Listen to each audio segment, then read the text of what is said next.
Hi, I'm Camille. I closed a $2.5 billion deal that was supposed to define my career. But when the lights came on, my father took the mic and called me a legal assistant. Said my sister was the visionary. I didn't correct him. I just touched one button, clause 1017A, and watched the system recognize the real author.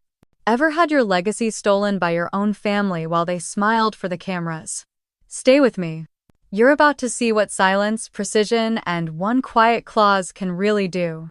They said the room would hold 200 people, but it felt like twice that with the cameras, the lights, the nerves. I stood near the podium, notes in hand, the projection behind me flashing "Welcome to a New Era" in bold navy letters. My name was on every document, every slide. I had spent 9 months hammering out this deal with Evermain Global through 3 continents, 24 lawyers, and one all-nighter that nearly cost me my hearing in my left ear. But it was worth it. Brightcap Ventures was about to go global. My life's work was about to be recognized. I adjusted my blazer charcoal gray, tailored to the inch. My assistant had triple-checked every slide. The coffee was perfect. My hands were steady. I was ready. Until the double doors at the end of the conference hall opened. He was 22 minutes late. My father, Lawrence Prescott, founder and chairman of Brightcap, still walked like he owned every square foot of carpet his shoes touched. And right beside him, perfectly timed, perfectly styled, came Tessa. Her white suit sparkled under the recessed lighting. Red heels, hair slicked back like she had stepped off a Silicon Valley billboard. She smiled just the right amount. Not too proud, not too humble. The cameras caught every angle. Lawrence walked straight to the stage like it had been waiting for him, took the mic from the stand and tapped it twice like he was opening a family barbecue. "Sorry for the delay," he said. "Traffic was a beast. But we made it just in time for a historic announcement." I blinked. Announcement. This deal, he continued, this unprecedented leap forward, this strategic alliance with Evermain Global. None of it would have been possible without the vision, the leadership, the bold creativity of one woman. My fingers tightened around the clicker in my right hand. This was not in the script. Lawrence turned, one arm sweeping toward Tessa as she climbed the stage. "Let us all give a round of applause for my daughter Tessa Prescott, the future of Brightcap Ventures." Applause followed. Not roaring, but enough. Some board members clapped hesitantly. A few glanced at me. One of them, the CFO, I think, looked genuinely confused. And, of course, Lawrence added with a chuckle, "None of this would have been possible without the diligent support of our in-house legal advisor, Camille Prescott." That was it.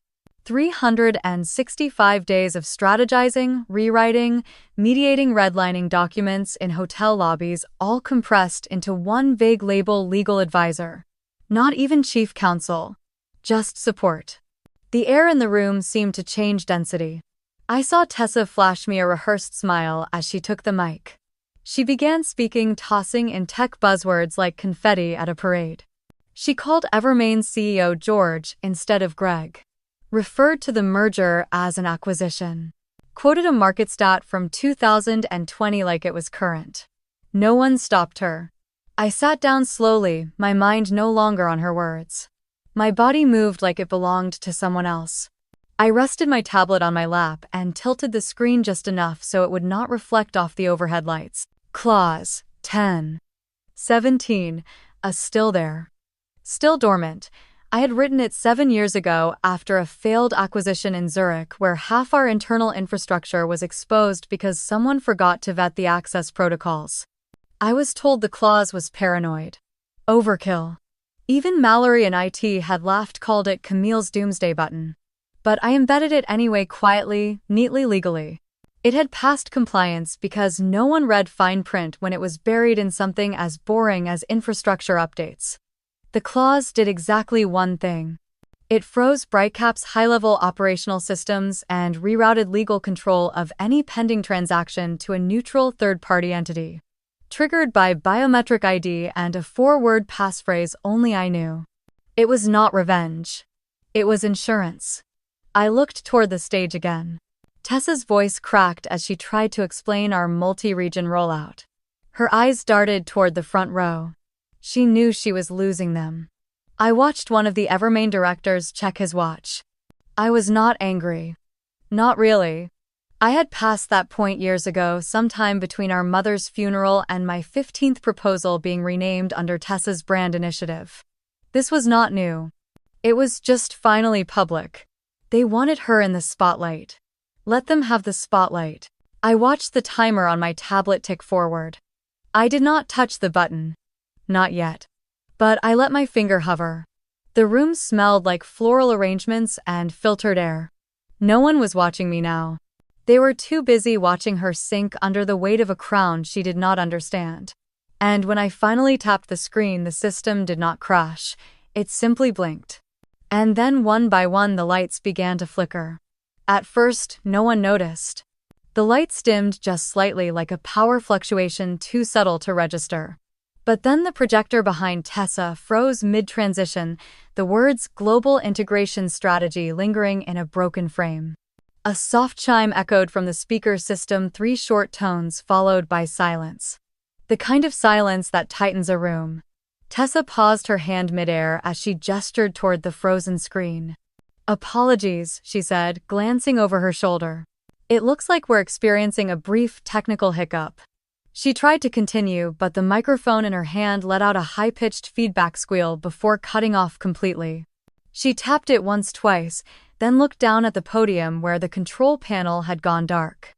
The wall of monitors behind the press table shifted from static graphics to black. Then, in thick red letters, a banner appeared across every display: "Unauthorized system access." All streaming feeds to Evermain's satellite offices dropped. Live captions vanished. A murmur spread across the room. Someone from the Paris delegation leaned toward his translator. "Is this part of the demo?" a woman near the back whispered. "Is this a cybersecurity test?" The contract portal screens at each executive's seat began to blink. One by one, the tablets issued a sharp ping followed by "access denied." "Signatory breach detected." Still, I said nothing. I sat with my tablet closed on my lap, hands folded over the screen like it had never been touched. Lawrence stood up slowly. At first, he looked confused, turning to one of the IT staff in the corner of the room. But when they shrugged helplessly, he pushed back his chair with a loud scrape and marched toward the stage. "What the hell is going on?" No one answered. The tension in the room turned solid. Tessa looked down at her frozen teleprompter, then back at the crowd. Her eyes scanned the faces, searching for someone to rescue her from the spotlight that had suddenly become an interrogation lamp. She tried again, her voice cracking. "I'm sure our tech team will have that back up in just a second." The second never came. Her gaze landed on me briefly, then darted away. Lawrence turned to the closest assistant. "Where's Mallory? Why is no one fixing this?" The assistant stepped back, clearly panicked. "Sir, she's not in the room. She's monitoring from systems command." "Then go get her," Lawrence barked, eyes narrowing. I stood slowly. I didn't raise my voice. I didn't have to. "Thank you all for your patience. Unfortunately, due to a security contingency, we'll be postponing the remainder of this presentation." Lawrence rounded on me. "Camille, what did you do?" I met his stare without blinking. "You'll need someone higher than the legal advisor for that." And I turned and walked out. The room didn't erupt. It didn't have to. The silence followed me like a shadow, heavy and reverent, like something sacred had just cracked. As I passed through the back corridor, I could hear whispered fragments. Did she just pull the plug? Was that an internal override? She just walked out. No one moved to stop me. Not security, not staff. Even the press seemed too stunned to lift a camera. I moved steadily, each step echoing off the polished floor, the buzz of failing electronics still humming behind me like the aftershock of a distant explosion. I took the elevator to the second floor, punched in my credentials, and stepped into the system's command suite. Mallory Chen was already there, seated behind a row of monitors glowing with back-end diagnostics. "You triggered it," she said, without looking away from the screens. "Clause 10.17, a fully engaged." Her voice was calm, clinical. Not surprise, just confirmation. I nodded. "Audit log, active. Live. You want a readout?" "Not yet." I walked around to the glass wall that overlooked the lower levels. From up here, I could see the backs of the boardroom chairs, the silhouettes of people still frozen in confusion. The livestream control panel had gone completely dark. Mallory tapped a few keys. No breach detected. Encryption holding, external access frozen, communications firewalled. Legal authority rerouted through the Maris and Valen entity per your parameters. She turned and looked at me for the first time. It's airtight. That clause was art. I gave a faint smile, not joy. Not pride. Just relief. I didn't do it to destroy Brightcap, I did it to remind them who built it. Because for years I had watched them take my work, slap a newer name on it, hand it to Tessa, and call it Vision. Because I had lost sleep, lost time, lost whole seasons of my life trying to keep this company afloat while they rehearsed speeches and posed for press kits. Because even today, even now, they thought I would sit in the second row and clap for the girl with the better wardrobe. I turned back to Mallory. Full lockdown remains in place until I say otherwise. Anyone tries to override, trigger a level 3 alert. She nodded. Already set. Good. I glanced once more at the control feed where Lawrence's face was now framed in a frozen livestream loop. His mouth was open mid-sentence, his eyes wide. He looked like a man who just realized the kingdom he thought he ruled had been built on borrowed land. I stepped away from the glass. Let them scramble. Let them run scenarios. Let them call emergency meetings. They had just entered a game they didn't even know I had invented. And I hadn't even played my final move. I moved to the far terminal and logged into the secondary console. The biometric scanner flashed once, then green. A calm voice echoed from the speaker. Administrator confirmed. Override complete.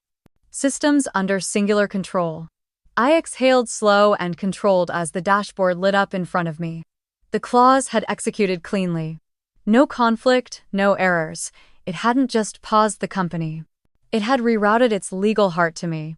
Every active transaction, every pending contract, every executive action above Tier 2 now required my fingerprint or my voice print. The power wasn't symbolic. It was structural. Mallory stood beside me, arms folded.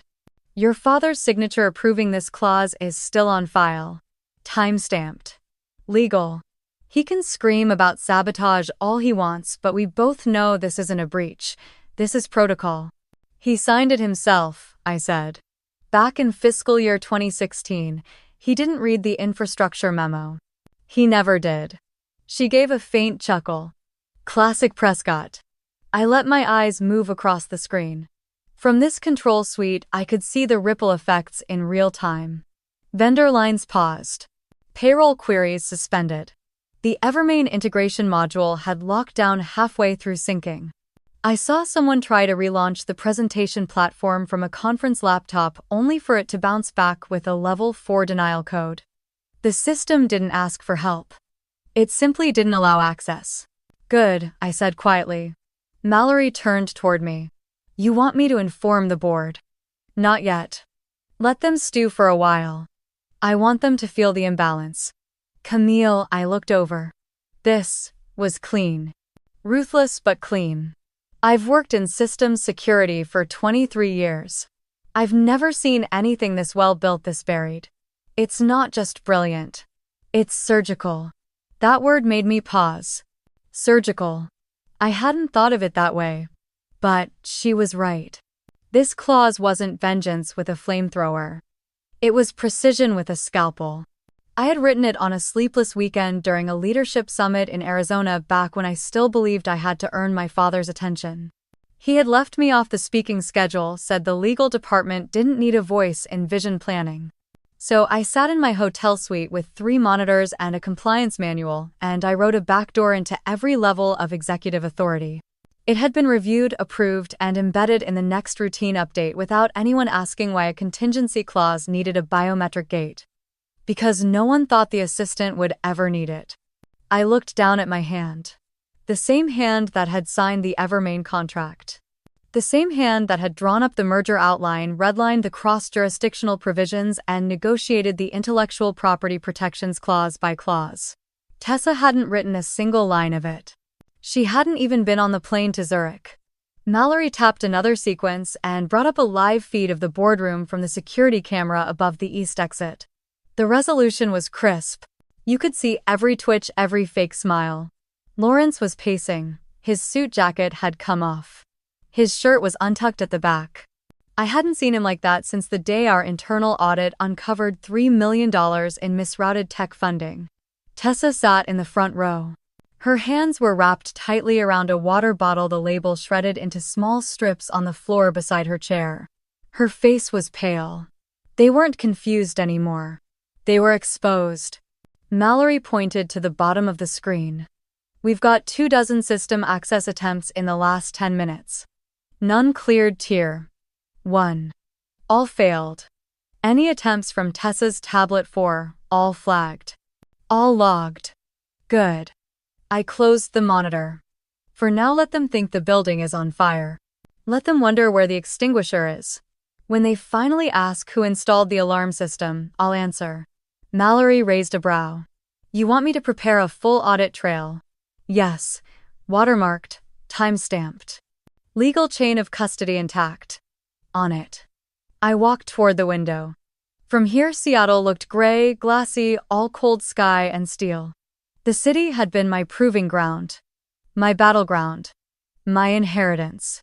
They had tried to paint me out of the picture. Again. But I was never just a corner piece. And this time I was the frame. Behind me I heard the system hum again, a quiet recalibration of access layers realigning under one name. Mine. Mallory's voice came softly. They're going to come for this. You know that. I nodded. Let them. My voice didn't shake. Not because I wasn't nervous, but because I'd already survived the hardest part. Being invisible while carrying the weight.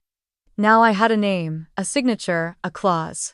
And they had a room full of blank screens. By the time I stepped outside, the sun had not yet broken through the marine layer. The morning light was pale, washed out, the kind of colorless haze that made everything feel unreal. I didn't go home. I didn't want comfort or closure. I just walked. Around the block. Twice. Then I ended up at the public garden across from the old Columbia Tower, staring at the fountain I used to sit beside when I was an intern. My phone buzzed in my coat pocket. Unknown number. I let it go to voicemail, then it buzzed again, this time with a text. She's in the car. Unresponsive. You're listed as primary contact. I froze. Tessa. I didn't think, just moved. My heels hit pavement like gunshots, fast and sharp. The parking structure beneath the main Brightcap Tower was swarming with staff. 2 security guards stood near a black coupe angled awkwardly across 2 spots. The engine was off. The driver's window was cracked open just an inch. Someone had pulled the door handle. It wasn't locked. She was slumped in the seat, hair matted to her temple, makeup streaked like she had slept in a mask that melted overnight. Her blazer, the same one from yesterday, was wrinkled at the sleeves, her hands still gripping the steering wheel like she had tried to keep control and failed mid-motion. Is she breathing? One of the interns hovered close but didn't dare reach in. I stepped forward without a word and placed 2 fingers against her neck. Pulse but weak. Shallow. I stepped back. Call it in. Now. An ambulance arrived within 6 minutes. It felt longer. No one spoke to me as the paramedics lifted her onto a stretcher, but someone handed me her bag and murmured something about emergency contact protocol. Her phone was dead. Her ID still clipped to her lapel. They asked if I was family. Yes, I said. That was all it took. At the hospital, I sat in a stiff chair across from the nurse's station, the smell of antiseptic and burnt coffee sinking into my coat. A muted television played morning news. No coverage yet of the outage. Just local weather and footage of a raccoon loose on a school bus. The nurse handed me a clipboard. You're listed here. She'll need someone to speak with the attending once she's stable. Stable. The word felt strange. It didn't fit with the image I had in my head. Tessa curled like a child in the front seat of her car, shaking beneath her perfect suit. The doctor approached 10 minutes later. Blue scrubs. Exhausted eyes. She's awake, some disorientation. Blood pressure was dangerously high, likely from sustained stress. We'll keep her for observation. Any known history, I hesitated. Would sibling rivalry count? She's had. Pressure. Expectations. The doctor nodded like he'd heard that before. Happens more than people think. Especially in legacy families. The brain can only carry so much performance weight before the body decides it's done pretending. He gestured for me to follow him. She's asking for you. I walked into the room. Tessa was lying flat, her eyes half-lidded, an IV in her arm monitors beeping softly in rhythm with a heart that once beat loud enough to take over boardrooms. Her voice came out cracked and barely audible. I wasn't ready. I didn't move closer. For the room, she said. The room looked at me and I didn't know who I was supposed to be. I said nothing. She looked toward the ceiling.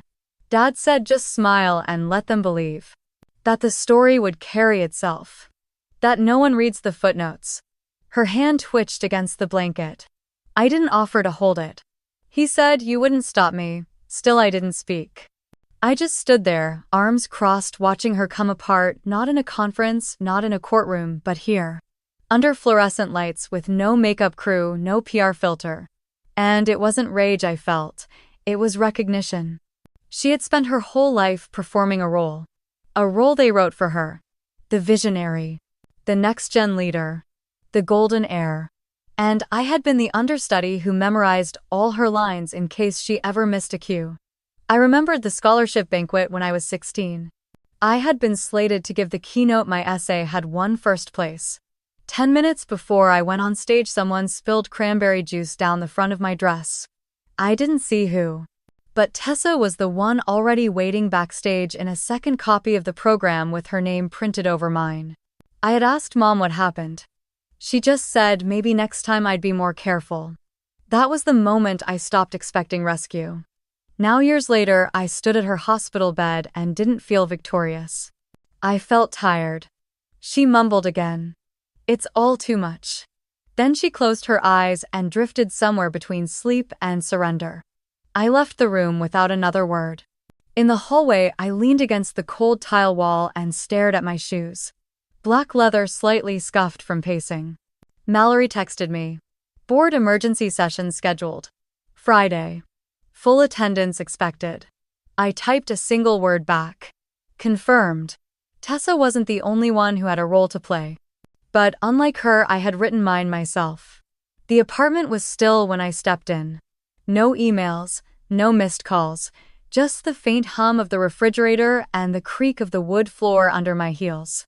I dropped my keys into the tray by the door, peeled off my blazer, and stood for a long moment in the dim light of the hallway. I didn't feel victorious. I didn't feel much at all. On the kitchen counter sat a small leather envelope, deep burgundy, sealed with maroon wax stamped in a crest I hadn't seen in years. A falcon over crossed oak branches. My grandfather's seal. I didn't move to open it right away. I just stared at it. I hadn't seen that emblem since the week of his funeral. He only used it for personal matters, never corporate. Not for contracts, not for financial statements. Only 4 letters in my life had ever come with that crest. 3 were written to my mother. 1 was for me. The envelope was hand-delivered, the address in Malcolm Foster's handwriting. He had once been Russell Prescott's personal attorney. A man of few words and meticulous legal memory. If he sent something, it wasn't trivial. I walked to the living room, sat down with the envelope in my lap, and slowly broke the seal. Inside was a single document and a folded handwritten letter. I unfolded the document first. It was dated the 3rd of March 3 years ago. A notarized codicil to Russell's original trust. In the event of executive misconduct, ethical violation, or reputational compromise within Brightcap Ventures, full controlling interest shall transfer to the designated heir outlined in Addendum D, effective immediately upon legal confirmation of said breach. I flipped to Addendum D. Designated heir Camille Prescott. My breath didn't catch, my chest didn't tighten. Instead, I felt something expand inside me, like a spine straightening after years of slouching. Like an old knot loosening. I turned to the letter. His handwriting was as precise as I remembered. Sharp lines, slight rightward tilt, firm pressure on every downstroke. It read like he was still speaking to me across his mahogany desk, the room smelling faintly of cedar oil and chamomile tea. Camille, if you're reading this, then someone has finally made enough noise to require your silence no longer. You were never second. You were simply quiet. I regret the moments I let others write the narrative. I regret letting your father believe spotlight meant succession. But I never mistook charm for character. I watched. I listened. And I trusted you. This clause is not a gift. It is a responsibility. Do not use it for vengeance. Use it for clarity. Let truth guide your hand even if your heart falters. Russell, I read it twice. Then a third time. Still I didn't cry. I folded the letter back along its original creases carefully, like it might bruise, if handled too roughly. I placed it back in the envelope, then leaned back in my chair, staring up at the ceiling. 3 years. He had written this 3 years ago, before the Evermain deal. Before the internal clawback scandal. Before Tessa's face appeared on the front page of Forbes under the headline "Brightcap's Rising Star." He knew. He had known what was coming. He had seen what none of them did, and he had planned for it. Not with a press release. Not with a speech. But with a single paragraph buried in a trust no one ever bothered to read. I stood, walked into the kitchen, poured a glass of water, and stared out the window at the city below. Seattle's skyline blinked back at me, cold and unbothered. Then I picked up my phone and dialed. Malcolm answered on the second ring. "Camille. It's me," I said. I figured. I saw the courier confirmation. I held the phone tighter. "File it. Quietly. No press, no leaks." "You're sure?" "Yes. There's no walking it back once it's submitted." "I don't want to walk it back." He paused. "Understood. I'll begin processing in the morning." I hung up without saying goodbye. In the silence that followed, I stood still, the glass of water untouched on the counter beside me. For the first time in years, I wasn't reacting to their choices. I was following a path someone had carved just for me. Not because I was loud, not because I was flashy, but because I could carry it without needing the world to watch. I turned off the kitchen light, walked back into the living room, and stared one more time at the folded letter. Let truth guide your hand even if your heart falters. And I knew. It already had. The next morning I arrived at the office 2 hours before anyone else. The corridors were silent, carpet muted underfoot. I took the service elevator straight to the compliance floor. No one stopped me. No one needed to. Cassandra Greer and Min Kwan were already in the secured audit room, just like I had requested. Cassandra had been with Brightcap for over a decade, a senior systems analyst with a mind like a steel trap. Min was younger, newer, but laser-focused and disarmingly thorough. Neither of them cared about corporate politics. They respected protocols, not personalities. I placed the encrypted drive on the table between us. All system logs from the last 18 months. Chain of custody intact. Metadata preserved.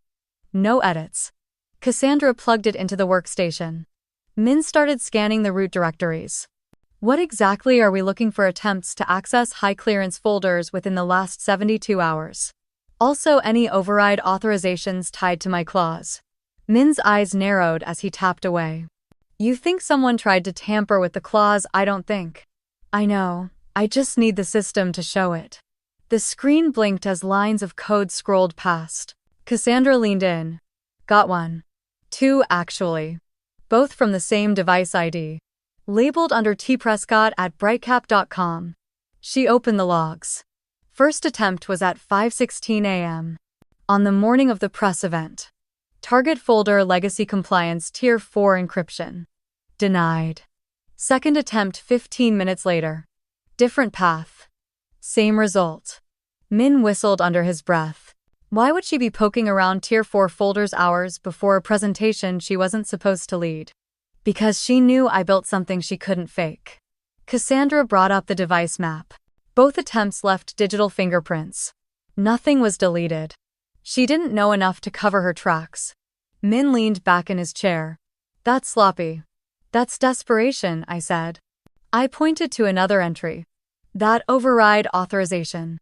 Open it. They pulled up the file. Tessa's credentials were listed, but the override key didn't originate from her account. It came from a master executive profile. Lawrence's. Cassandra blinked. This signature was uploaded 12 months ago, which means he pre-approved her access to files she wasn't supposed to touch. That's a breach of chain of command. And a violation of our internal ethics code, Cassandra added. It bypasses internal review and compliance firewall. That's not just bad practice. That's grounds for automatic review. Min looked over at me. You want this sent to internal legal number. Send it to the board secretary. And post the summary findings on the compliance archive. No names. Just logs. Timestamps. System origin. That'll rattle the tree. Good. I'm done warning people in private. Cassandra gave a short nod and began generating the summary file. I stepped out of the room for a moment and walked down the hall. The early light from the east windows stretched across the marble, throwing long shadows between the columns. I had once believed that the truth needed a spotlight, but sometimes the truth didn't need volume. Sometimes it just needed visibility. I remembered Tessa on the stage, mic trembling in her hand. I remembered my father patting my shoulder like I was a secretary bringing coffee. And I remembered every email they BCC'd me on when I had drafted the entire deal. They erased me with smiles, with headlines, with subtle omissions. Now I would answer with documentation. Min called out from down the hall. Camille, you should see this. I walked back into the room. He had pulled up an old audit trail dated 14 months ago. Check this out. This is when the clause was reaffirmed by legal and buried under the systems upgrade you ordered. It's still watermarked with full board sign-off. It passed every layer of scrutiny. And the board didn't even know what they were signing, Cassandra added. Because they didn't ask. They never ask when it comes wrapped in efficiency metrics and compliance language. She clicked again and a new window opened. System lineage confirms the override was never triggered prior to yesterday. First live engagement was timestamped at 10:41 a.m. Your tablet. Your fingerprint. So we have full legality. Full authority. No breach, no tampering. I stared at the screen for a long moment. Let's finalize the post. No edits. No spin. Just system records. Cassandra nodded. Want a press liaison number? Let the board read it first. The ones who need to know will. Min watched me closely. This isn't just about the clause, is it number? It's about the pattern. They taught me to play quiet. To work behind the scenes. To be the steady hand behind the curtain. But what they never counted on was that I'd build the curtain myself. And that I'd know exactly where the seams were when it was time to pull it down. The sun had just cleared the edge of the Puget Sound when my phone buzzed again. Blocked number. I ignored the first call. When it rang a second time, I picked up. Camille said, the voice on the other end, low, familiar, and too composed to be casual. I almost didn't recognize it until he added, we need to talk. Today. Ethan Rowe. It had been nearly 6 years since we'd spoken. 6 years since he walked away from both our relationship and his investigation into Brightcap's media strategies. But his voice still had that same directness, like every sentence was meant to be typed in bold. How did you get this number? You changed yours. I didn't. I figured you'd answer if it came through blocked. I stayed quiet, he continued. I have something you need to see. Meet me at the old ferry terminal. No press. No trail. Then the line went dead. I should have ignored it. I should have gone back to prepping the board briefing and finalizing the memo Cassandra and Min were drafting. But I knew Ethan.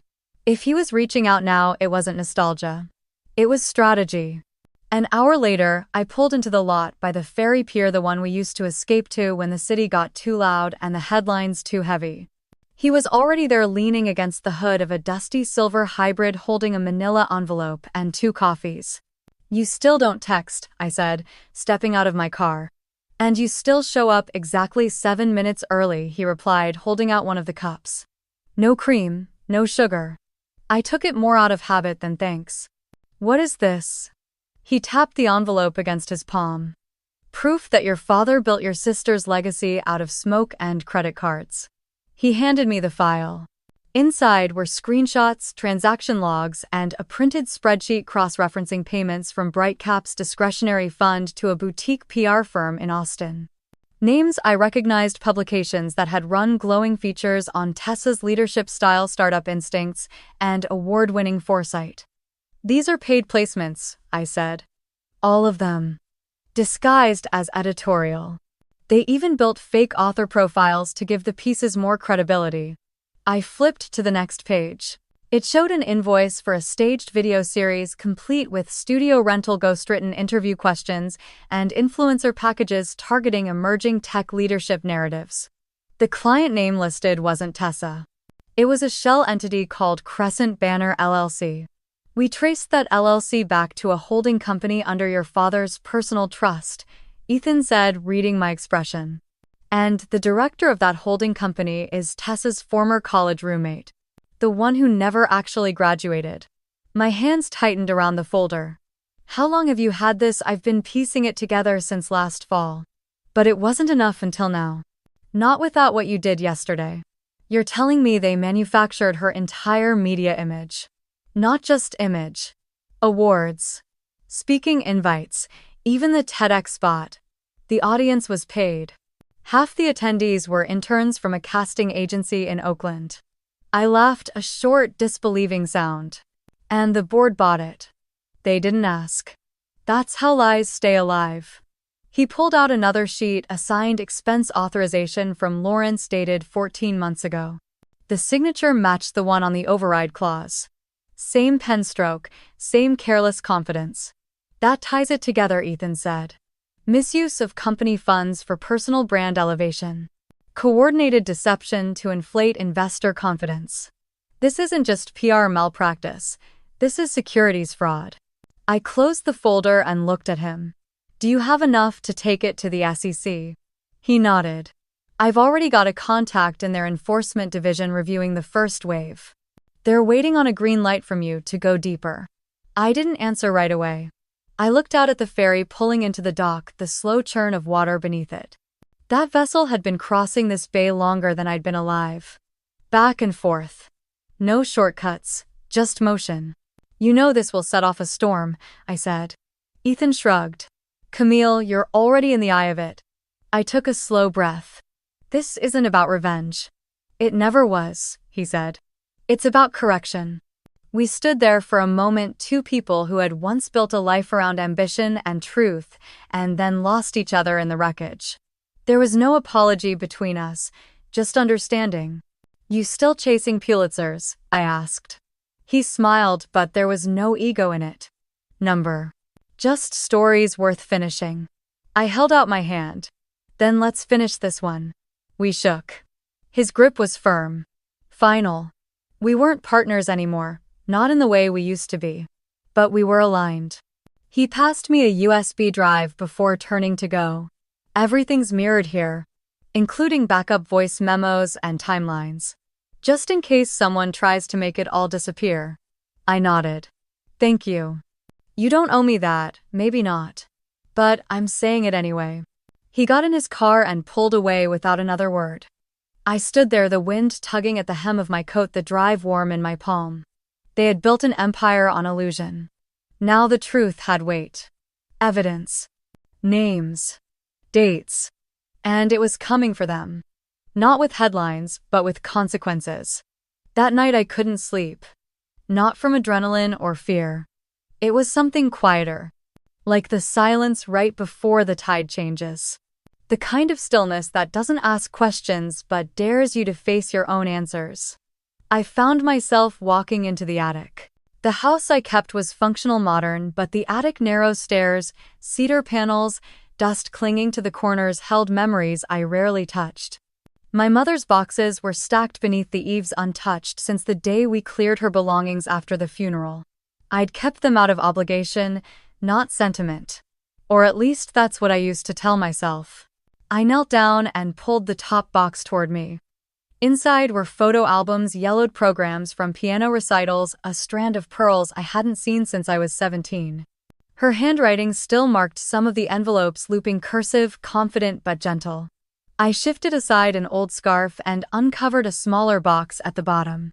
It was wooden with a faded velvet lining and one rusted latch. I clicked it open and found a stack of folded letters tied with twine. Most were addressed to my father. But one had my name. To Camille. Not for now, but for when it matters.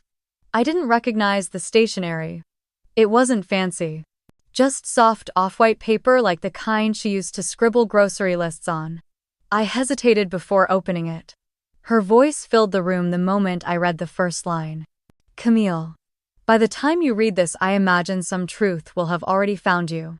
Or worse, it hasn't, and you're still wondering if anyone ever really saw you. I need you to know your silence was never invisible to me.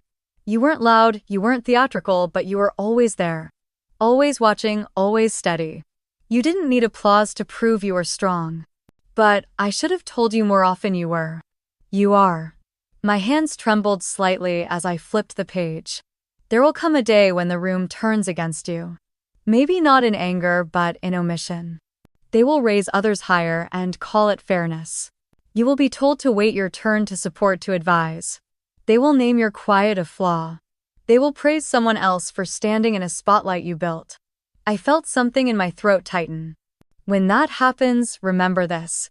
Your grandfather saw you. Not just loved you, saw you. He told me once that you listen like a judge and build like an architect. That's why he chose you. Not because you demanded power, but because you knew what to do when it finally arrived. I blinked quickly, forcing the blur out of my eyes. You will be pushed to the edge. Maybe even out of frame. But Camille, you were never background. Not to me. Not to him. And when the time comes when you must decide whether to speak or stay silent, trust yourself. Trust that being quiet was never the same as being weak. I love you. I always have. Mom, I didn't cry. I sat there, the letter open on my lap as the attic stillness closed around me. The world didn't shift. The wind didn't rise. But something in me settled. She knew. She had known long before the clauses, the conferences, the corrections. She saw what they didn't. And even if she hadn't said it in time to stop the damage, she'd still found a way to leave something behind that mattered. I folded the letter carefully and slipped it into my blazer pocket. The one I planned to wear on Friday. Downstairs, the city lights flickered like fireflies trapped behind glass. I poured a glass of water, sat at the kitchen table, and pulled my laptop closer. The file from Ethan still sat in my inbox untouched. I opened it. I began tagging each document by category, by timestamp, by source. Financial manipulation. Media fraud. Internal access breach. I didn't rush. I didn't even flinch. I was cataloging what was already true. By midnight, I had labeled every file and created a mirrored archive on an external drive. At 12:37 a.m., I sent one message. To board secretary, subject for Friday's review. Attachments 14. I leaned back in my chair. I had proof. I had legal standing. I had my name on every line that mattered, but more than that, I had confirmation. Quiet and personal. That I had been seen. Even once. And sometimes once was enough. ChatGPT Darnay. 3 days later, a black government SUV pulled up to the private entrance of Brightcap's downtown tower.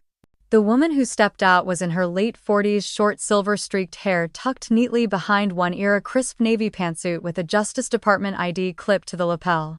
Her stride was confident but unhurried, her presence quiet but unmistakable.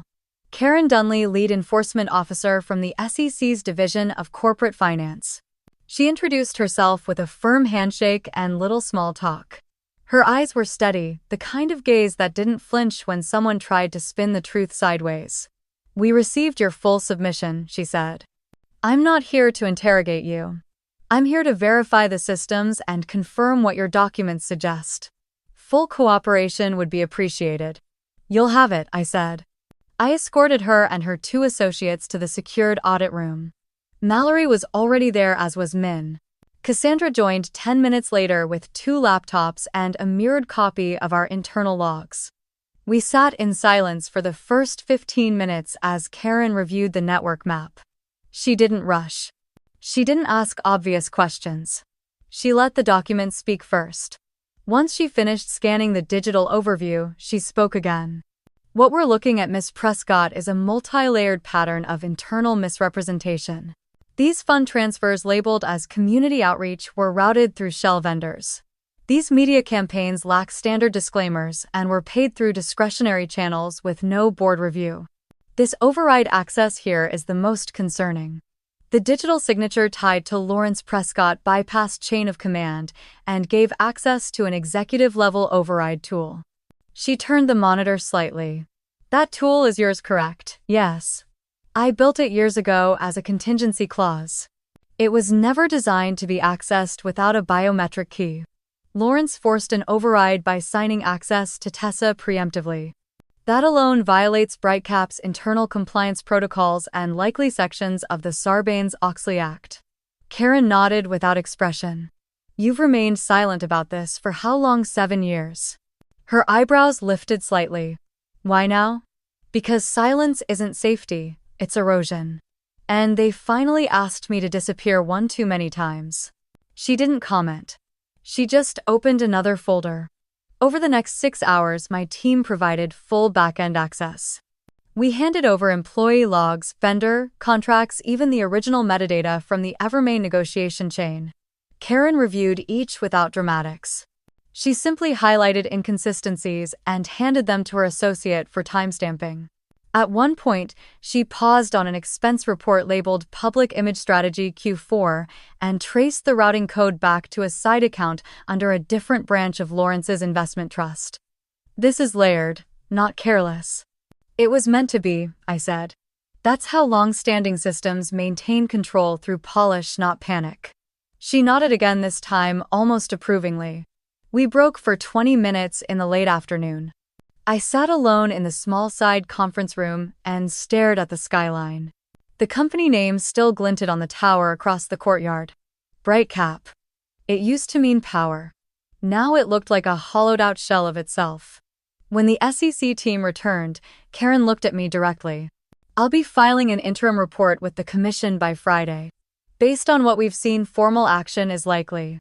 You've done your part, Miss Prescott. You'll be asked to give a closed deposition and supply a signed affidavit. After that, it leaves your hands. I understand.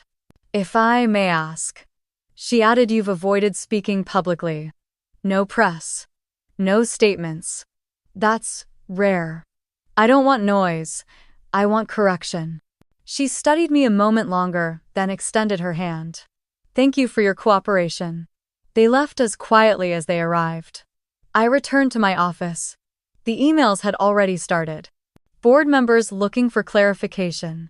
Staff whispering about an audit.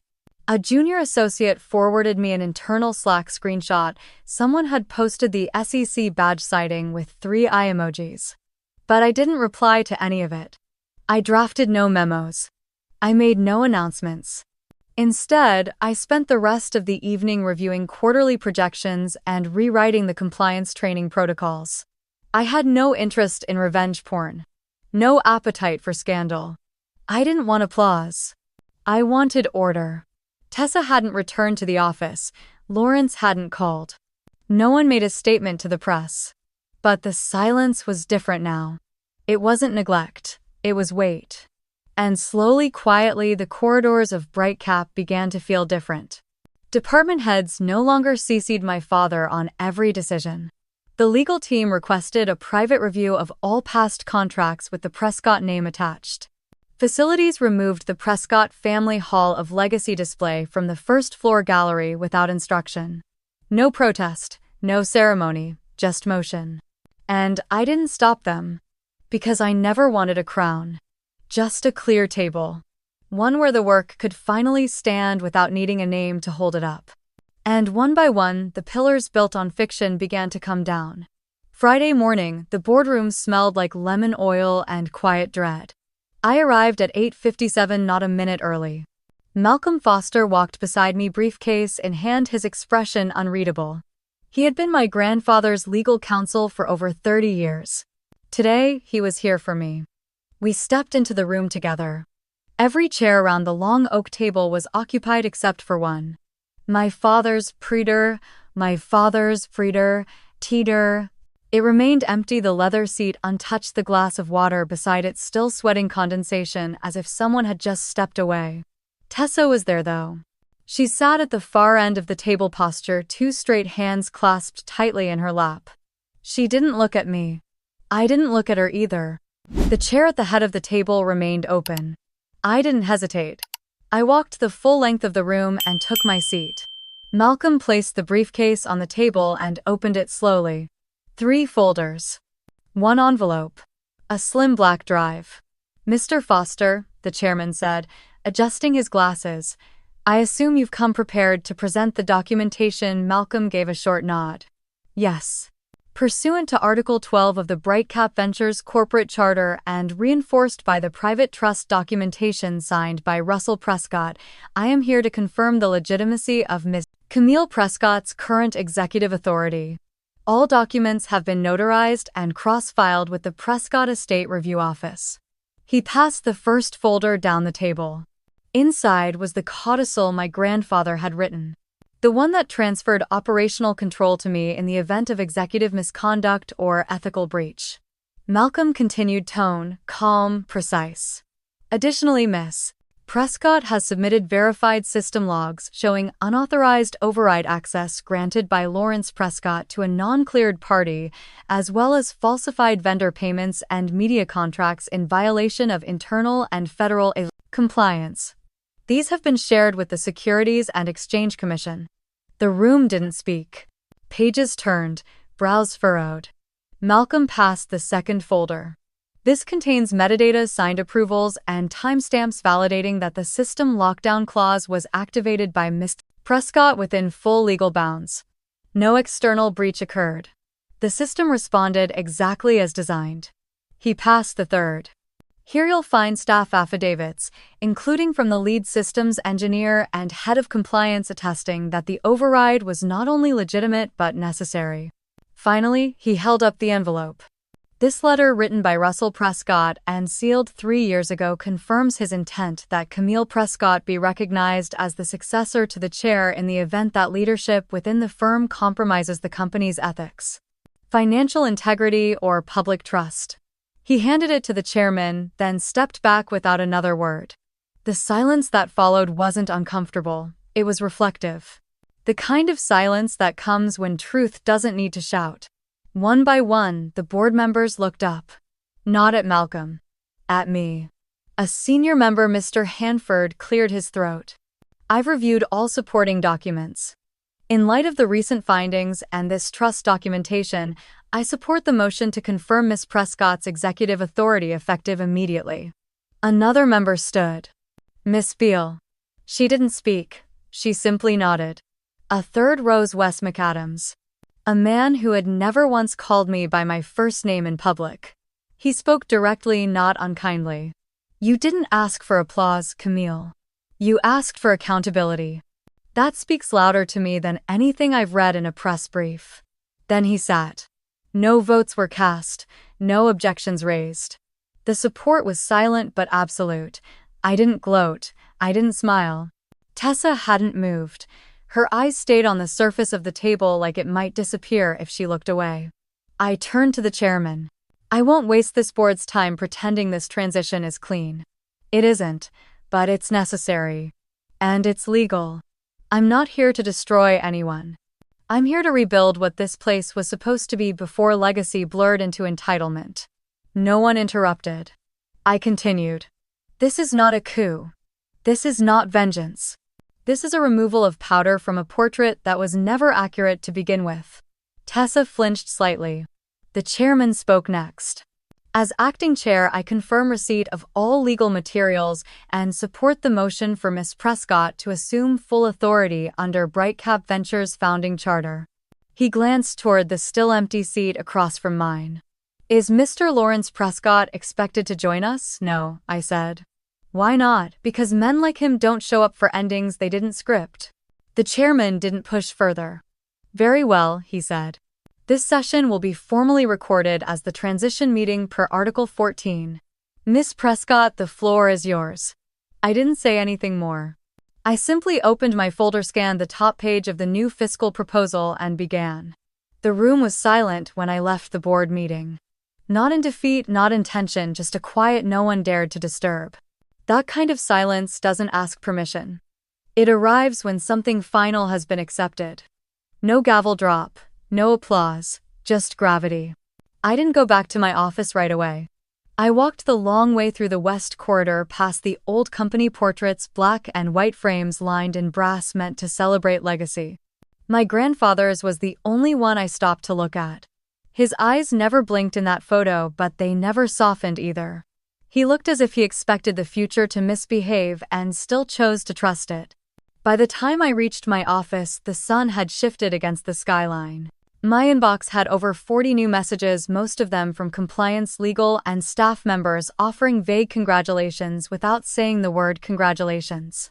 Buried between an HR policy update and a system alert was an email with no subject line and no sender name. It had one sentence. You deserve to see what they buried. Attached were 2 encrypted files. I leaned back slowly, fingers hovering over the keyboard. It didn't take much deduction. I knew who it was from. Nina Caldwell. She had been the only person in HR who ever looked me in the eye when no one else would. Years ago, she left without warning. The internal message said she'd chosen to step away for personal wellness and family relocation. That was code. Anyone with half a brain could read between the lines. I typed my decryption key. The files opened. The first was labeled T. Prescott Internal Complete. The second was Cam Prescott Archive Redacted. I opened Tessa's file first. It started clean. Polished. A cover sheet listing awards, degrees, leadership roles. Stanford, Harvard, Business Online, multiple certifications.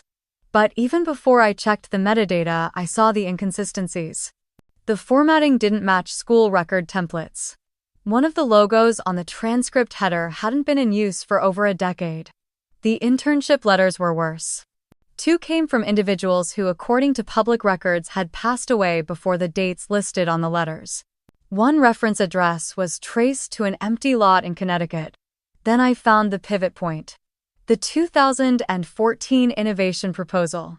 It was titled Cross-Unit Integration Framework. I knew that title. I'd written it. I had outlined that proposal during a year when I wasn't even listed on the public-facing team leadership board. I'd worked from a borrowed conference room at night, logged every interview with internal teams myself, and drafted the final report with such detail that I still remembered entire phrases by heart. But in this file, the author was listed as Tessa Prescott. The timestamp metadata was intact. Original drafter, Cam Prescott. Revision user T. Prescott. Admin approval L. Prescott. 3 names. 1 theft. I took a breath. Then opened the second file. Mine. I didn't expect it to hurt.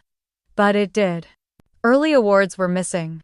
The commendation letter from the Western Expansion Project in 2017 was gone.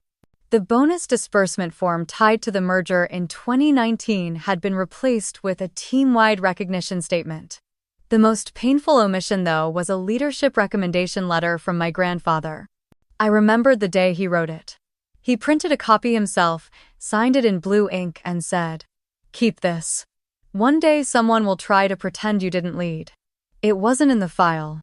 There was no trace of it at all. I sat back, eyes scanning the cold administrative language stamped across my career. Adjusted. Updated. Transferred. Removed. This wasn't an oversight. It was a systematic unraveling of authorship. One keystroke at a time, they had tried to edit me out of my own story. I stood up, walked to the printer, and began printing every page. It took over 40 minutes. I let the pages stack neatly, organizing them into 2 labeled piles. One marked her fiction. One marked my record. When I finished, I took out a small frame I kept tucked in the bottom drawer, a photo of me and my grandfather. High school graduation. I was 17, braces just off, curls pulled back with a gold beret, and wearing a navy gown too big at the shoulders. He was next to me, hand resting on mine, both of us mid-laugh, looking not at the camera, but at each other. That photo had never been displayed. Until now. I placed it between the 2 files right at the center of my desk. I stared at it for a long time until the quiet inside me finally settled. I didn't need a public admission. I didn't need the world to retweet my vindication or comment with shock. What mattered had already been restored on paper, in records in fact. I didn't scream. I didn't demand applause. I simply reclaimed what had been mine all along. Not through revenge. Through proof. And proof didn't need to shout. It just needed to last. That Monday morning, the air outside the law firm felt heavier than usual, like the weather itself knew something final was about to be written. The building sat on the edge of downtown Boston, glass and steel wrapped in silence. I didn't take the elevator with anyone else. I waited until the space was empty, stepped in alone, and pressed floor 26. The conference room was simple. Polished oak table, a tray of water bottles, and a row of leather chairs arranged with surgical precision. The firm had hosted high-profile clients before tech founders' political heirs' entire boards, but this meeting didn't carry noise or cameras, just legacy. My attorney Malcolm was already seated when I entered. He looked up and gave a small nod. "We're ready when you are." I sat at the far end near the window where the light touched only half the room. Tessa arrived 5 minutes later. Her makeup was subtle this time, and her blazer hung looser on her frame like she'd lost weight quickly. She didn't speak. Just nodded politely and took the seat farthest from mine. The last to enter was Mr. Langston, the estate lawyer. He carried a sealed envelope and a leather folio and walked with the kind of pace that signaled precision, not hurry. "Thank you both for being here. This is the formal reading and execution of the amended will and corporate trust prepared by Russell Prescott, dated 3 years prior to his passing. The contents override all previous documents." He unsealed the envelope and began reading. "To Camille Prescott, I grant full and uncontested control over Brightcap Ventures, including all decision-making, authority, voting rights, equity stakes, and intellectual property protections.